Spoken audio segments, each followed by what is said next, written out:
Okay, so we have discussed in the past work back in conceptual physics, and you have learned that work is force times distance. I don't know if you remember that, okay? So back in conceptual physics, you have learned that work was force times the distance, okay? Now remember, for conceptual physics, okay, let's write down the units of work is a J, and we're going to understand what is a J stand for. Force is in Newton, okay, and D is a distance in meters, okay. All right, so J, another word, stand for joule, okay. I see here people remembering that, okay, joule and Newton meter, okay. Now this time we had to consider one thing is the angle. So that was the basic out of this mess there, okay, that we have learned back in conceptual physics. But at this time we had to incorporate, okay, an angle into it. All right. What I mean by an angle? Well, let's show you an example first. And a pass. So this is the pass. This is now. Okay. Let me give you a diagram. So in the pass, let me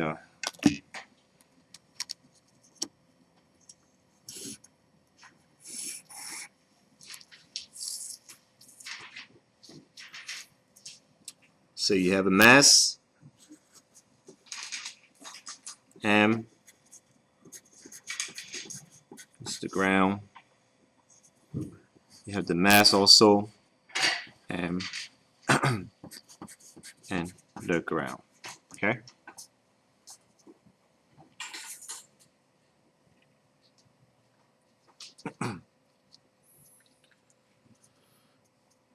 In the past, I discussed to you that if you apply a force in this fashion, okay, a force parallel to the floor, okay, moving at a distance, then you can find its force. But if you realize that at this time there is no angle, the angle was 0. Okay, it's a nice straight force in parallel with the floor. Okay, at this time, as in advanced physics, you're more interested to say what is more realistic in life. That people don't actually pull an object this way. They have what? An angle. Let me put it in this fashion there. And this is the old one right there. Right? And this, we can say, is an angle, which is an angle greater than 0. Okay?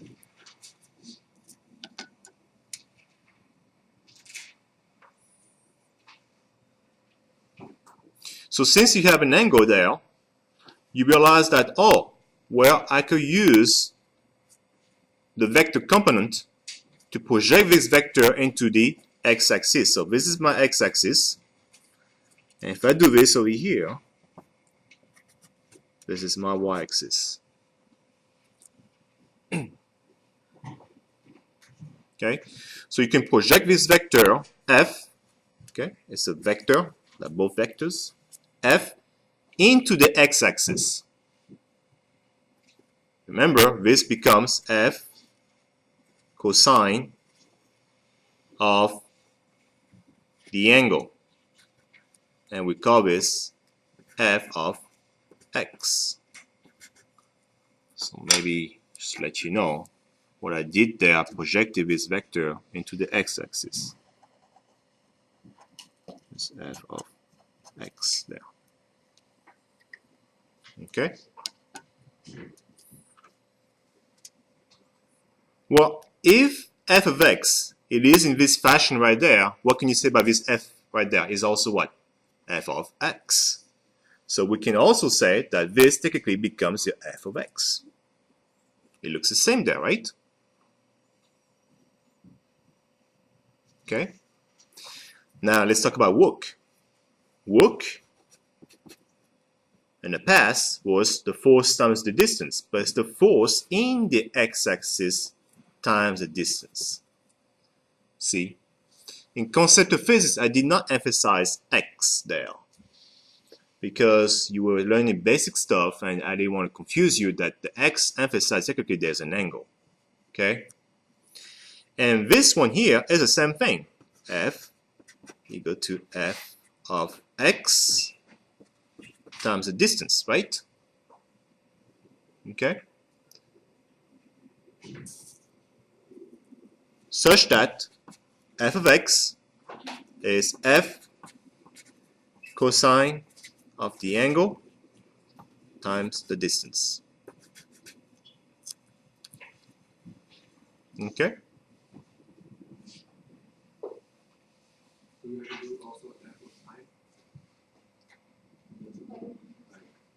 Only f of x. Now, let's mention that if the angle is 0, okay, the work is equal to the force times the cosine of 0 times the distance. Cosine of 0 is technically 1, right?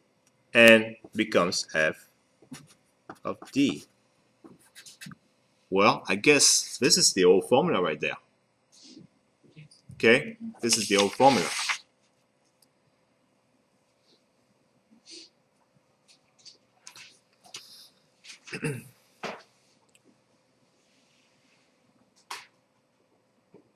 So if you don't have any angles, okay, it means that it's cosine of 0, which is 1, according to trig, and becomes force times distance. Okay? Let's do an example to see what I mean, okay? Then you put a 30 right there. Yeah. Let's do an example with an angle, a realistic example. This is more theory, okay? So let's give you an example. Emphasize this theory, okay? So let's keep this in mind that we're going to apply an example that deals with work, force, okay, cosine, the angle, and distance, okay?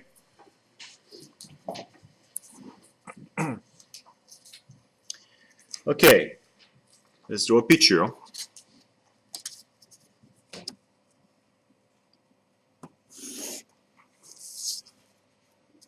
And let's see here, we have something like this. This is the ground, okay? And I think it's your usual, maybe some people have a vacuum cleaner in this fashion, okay? So M, the mass, okay? And you're applying a force this way, okay? F, right? Let's also give you an angle, 30 degrees, all right? And let's be more realistic right there. Let's add friction, okay?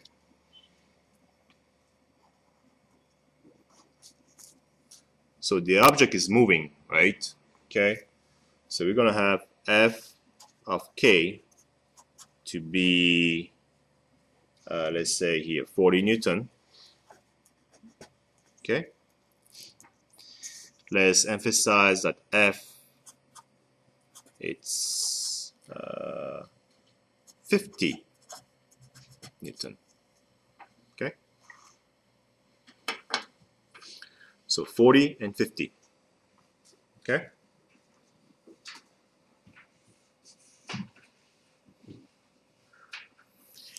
So let's say the object is moving a distance of from here all the way to down here, and let's say a distance of 3 meters. Okay.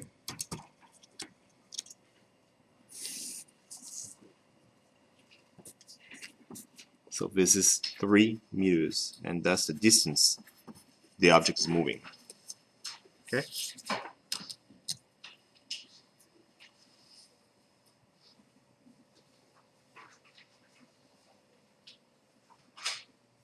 Hey, let's talk about work, okay, done by 50 Newton only. Okay, only 50 Newton, not the frictional force. Okay, you guys know that work is F cosine the angle and distance, okay, which is another word. F is 50 cosine the angle is 30 and the distance is 3. So if you check your answers of mine, I hope it's correct, okay? I have 130 joules, okay?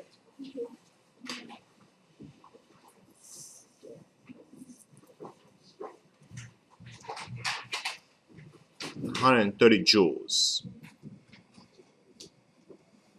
So I like to put the work, and I put the 50 down here, so we know it's the 50 Newton. Okay.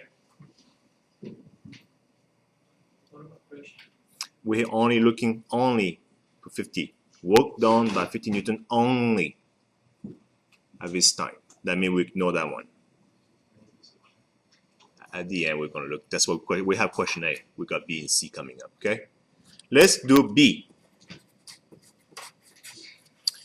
Now let's do work done by 40 Newton. Okay, only. Okay, 40 Newton only. Okay, well, let's see if we can do that. Work. Okay, now let me come back up here. The 40 Newton is your kinetic friction. And kinetic friction, remember, is a force. That's what it is in Newton, right? Okay, so it's going to be F of K. Okay, cosine of the angle and distance, right? Because we're talking about F of K, we're not talking about F there, okay? Before was 50, this is 40, okay? Except what? Okay. F of K is what? 40. Okay. Cosine, now we have an angle and we have the distance, okay? Actually, let me go ahead and erase that. The distance is 3. Okay. The angle right there, observe that quickly. Remember, everything starts from here. Okay. This up here, it could be up here also as well.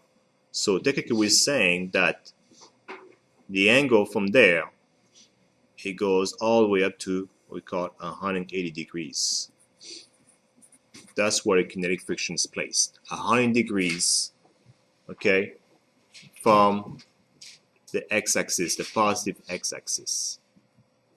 So that's 180 degrees right there.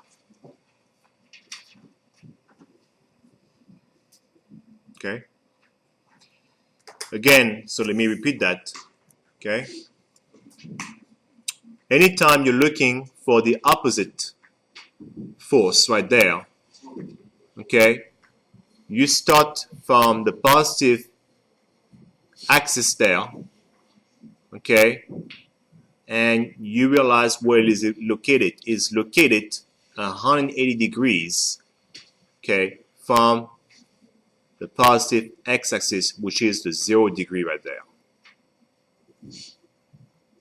Okay. We'll do more examples, but this is the principle. Okay. So what you have there, you end up having the whole answer to be negative 120 joules. And that's for the 40. Okay.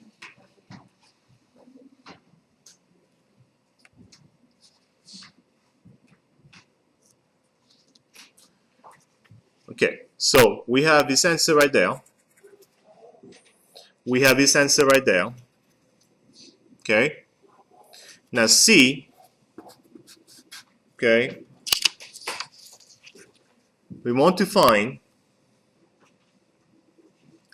the net work done,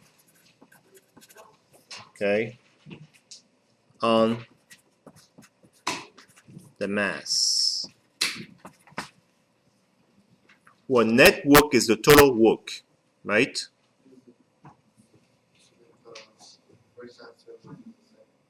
Okay, okay.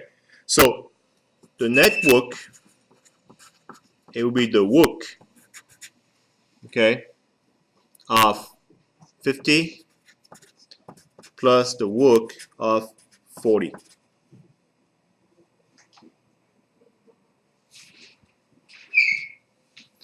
And the work of 50 is 130 joules, and the work of 40 is negative 120. So it's going to be 130 minus 120 gives you 10 joules.